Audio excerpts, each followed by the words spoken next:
So i-feature natin tong EcoBoost. Ito yung from QC to Bicol to QC ulit, tapos Pangasinan, tapos Bicol ulit, tapos ngayon nandito na naman sa Manila. So hiniram ko lang ulit to kay sir kasi may utang kami ditong IACV sensor. Sa hangin lang naman yon. So pinalitan na namin ngayon para mawala yung code niya kasi nirelease namin to. Nagmamadali sila sir dahil kailangan na nilang umuwi ng Bicol. Ngayon itutur ko kayo kung bakit superb yung unit natin na ganito. Okay? So ako magdadrive kasi para ma-feel nyo, o kunwari kumbaga magkaroon kayo ng onting experience sa kotse natin. So okay, so yung mga Fiesta guys, ito ang advantage nito. Sobrang tong hatchback na to, compact. So ngayon kung papakinggan nyo, wala kang maririnig dito na kahit anong tunog. Oh, may narinig ka? Wala. Daan natin sa hams ngayon. Sipol ng turbo lang. Sipol ng turbo. Yan. Okay, so yan. Tsuk!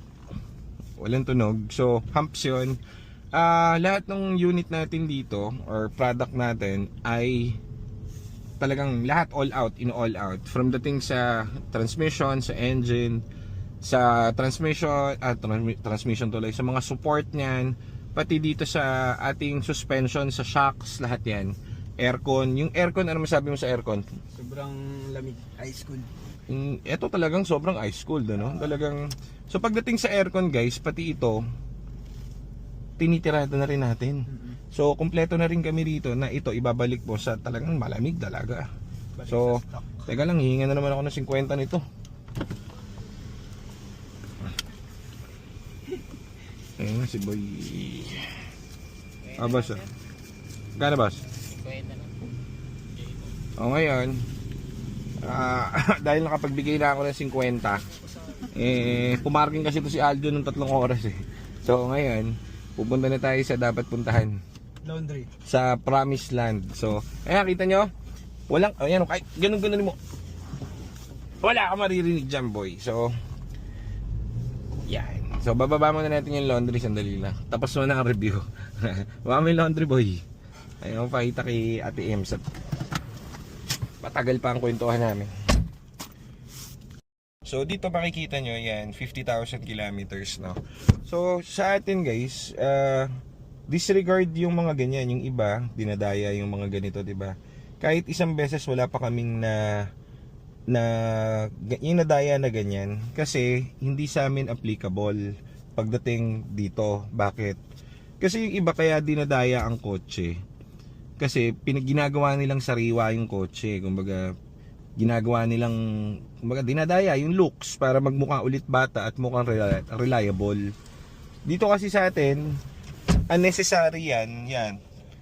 Ba't siya unnecessary dayain? Kasi nakapalit ang buong clutch system nito, refresh ang engine nito, cooling system nito bago, lahat ng dapat dito bago. So ito hindi mo kailangan dayain, disregard mo.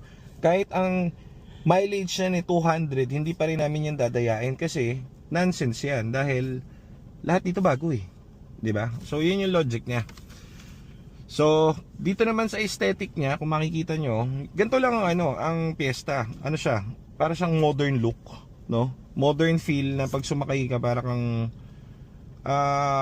moderno, no? Parang ganun. So aircon niya napakatalas ng lamig, sobrang lamig actually, na talagang kahit tanghali, laban-laban. Tapos, makina niya talagang steady na tahimik. Yan, di ba? So, ngayon guys, eto, test drive tayo.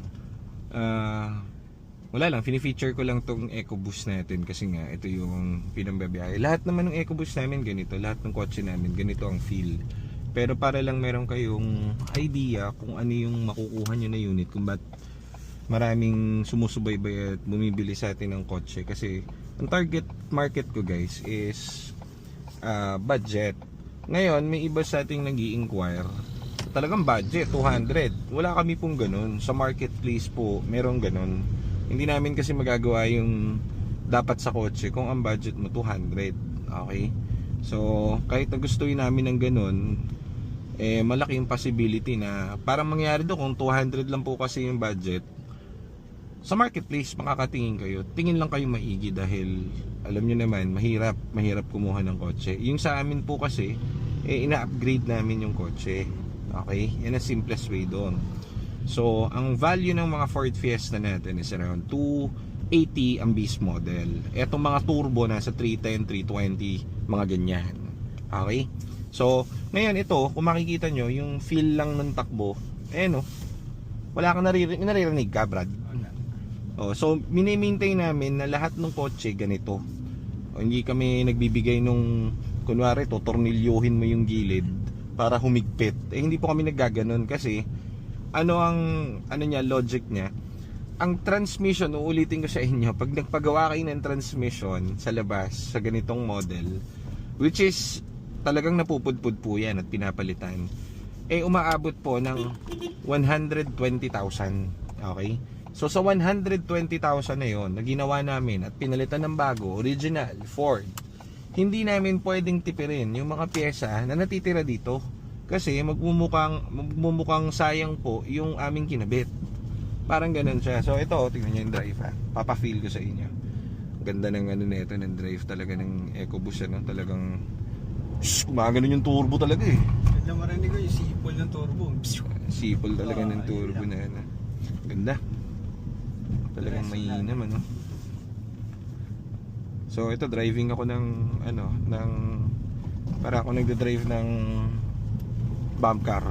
Maliit kasi, tapos kahit babae, kaya maraming yung mga tropa nating OFW, mga seaman, mga nasa ibang bansa, ang ginagawa nila, tumatawag lang yun, tapos nagpaparedy ng isang Fiesta, EcoBoost. Pinipili na lang nila yung kulay. Kadalasan po, yung mga gagamit dito sa Pinas is yung mga kamag-anak nila. Then, bago pa mag 1 month, pag pauwi na sila, nire-ready na po yung kotse na kinuha nila. Fully paid pa yan ha, malulupit yung mga yan. So ngayon, pagdating nila rito, sundin sila sa airport nung kamag-anak nila, gamit na yung unit namin. So ngayon, makapasyal na sila kahit saan nyo gustong pumunta. Kasi nga, eto, makakakuha kayo ng mga Ford Fiesta or EcoSport or Focus sa labas. Yes, makakabili kayo, totoo yan. Kung do it yourself mo. Ngayon dito kasi sa shop po namin, nakikita nyo naman yung sa page namin, 40 na po kasi namin ito. So, kunwari 120,000 yung buong gagastusin mo dun sa buong transmission nito na bago, kasama yung labor, kapag ka magpagawa kayo sa labas, Sa amin syempre, dahil in-house ang mga mechanic natin at supplier tayo ng mga orig parts ng Ford, lalo na ng mga clutch at shift part, yung costing po noon bumababa. Okay, so parang ang nangyayari po dun, yung binili kong kotse, ibinalik ko lang dun sa buyer yung yung bayad. Di ba, gets nyo? Parang kunwari, ito, may base, ito kunwari 310, makakabili kayo ng ganito sa market, mga 240, 250, mga EcoBoost. So, nakita niyo yung leeway ng 50 mil. Yung 50 mil na yan, nilagyan pa namin ng mga bagong transmission at lahat ng po pwede sa kanya. So, it means, binalik ko lang sa client yung yung binayad niya. Kasi, expert pa yung gumalaw sa kotse niya. Diba? So, parang ganun siya. Yun ang logic niya. Kaya, hindi tayo napapahiya pagdating sa mga ganitong sasakyan. Okay? So, dito tayo bibili dyan ng pagkain. So dito tayo ngayon na tayo muna ay kakain. Okay? Kakain tayo ng masarap. Yummy. So ito, ano ito? Pwede naman dito. Saan tayo dyan, Joel? Bibili lang ng pagkain. Tara, bibili tayong pagkain. Paano ba ito sa susi? Ito. Ano? Kakain lang tayo. Ano kayo nun?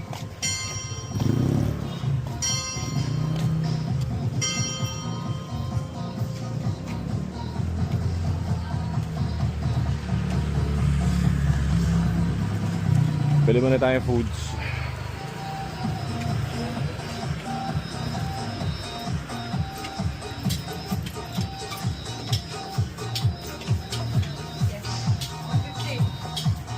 Bibili natin dyan. Nilagang baka. Kabalok.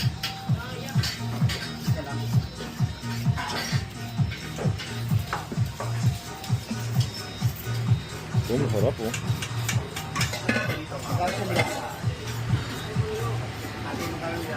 Dito. Kasi John.